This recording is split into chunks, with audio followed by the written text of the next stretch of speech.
5 நாள் பயணமாக உதகை சென்றுள்ள முதலமைச்சர் மு.க.ஸ்டாலின் விருந்தினர் மாளிகை அருகே நடைபயிற்சி மேற்கொண்டு வருகிறார். இதுகுறித்த கூடுதல் விவரங்களை தருகிறார் செய்தியாளர் சிவசாமி. சிவசாமி, விவரங்கள். தமிழக முதலமைச்சர் மு.க.ஸ்டாலின் 5 நாள் சுற்றுப்பயணமாக நேற்று முன்தினம் உதகைக்கு வந்திருக்கிறார். அவர் அங்கு இருக்கக்கூடிய அரசு விருந்தினர் மாளிகையில் தங்கி இருக்கிறார். நேற்றைய தினம் அவர் முதுமலை புலிகள் காப்பகத்தில் உள்ள பழமையான வளர்ப்பு யானைகள் முகாமை பார்வையிட்டு அவர்களுக்கான குடியிருப்பு பகுதிகளையும் திறந்து வைத்த நிலையில் நேற்று இரவு மீண்டும் அங்கு இருக்கக்கூடிய அரசு விருந்தினர் மாளிகைக்கு வந்து தங்கினார். இந்த நிலையில்தான் தற்போது அவர் உதகையில் இருக்கக்கூடிய மலைப்பகுதி மேம்பாட்டு திறந்தவெளி மைதானத்தில் தற்போது நடைபயிற்சியானது மேற்கொண்டு வருகிறார்.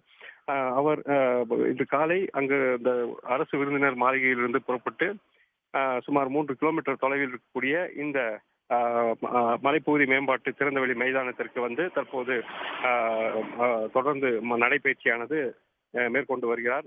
இந்த மைதானத்தை பொறுத்தவரையில் பலத்த போலீஸ் பாதுகாப்பானது போடப்பட்டிருக்கிறது. அதே போல வழக்கமாக பயிற்சி மேற்கொள்ளக்கூடிய விளையாட்டு வீரர்கள் அந்த மைதானத்தில் தற்போது பயிற்சியில் ஈடுபட்டு வருகிறார்கள். அவர்களுடன் இணைந்து அவர் தற்போது நடைபயிற்சி மேற்கொண்டு வருகிறார். இந்த மைதானத்தை பொறுத்தவரையில் கடந்த 3 ஆண்டுகளுக்கு முன்புதான் புனரமைக்கப்பட்டு திறக்கப்பட்டது. இந்த மைதானம் அதாவது இந்தியாவிலேயே சிந்தட்டிக் ஓடுதளம் என்று சொல்வார்கள், அதாவது மலை மேலிட பயிற்சி மையமாக திறக்கப்பட்டு அந்த பயிற்சி மையத்தில் பல்வேறு அதாவது மாநில அளவு மற்றும் தேசிய அளவிலான வீரர்கள் பயிற்சி எடுத்து வருகின்றனர். இந்த நிலையில்தான் இன்றைய தினம் அவர் இந்த மைதானத்திற்கு வந்து அந்த சிந்தட்டிக் ஓடுதளத்தில் தற்போது நடைபயிற்சி மேற்கொண்டு வருகிறார். அவருடன் நீலகிரி MP ஆர். ராசா, அவரது மனைவியார் ஆகியோரும் உள்ளனர். பலத்த போலீஸ் பாதுகாப்புடன் அவர் தற்போது நடைபயிற்சி மேற்கொண்டு இருக்கிறார்.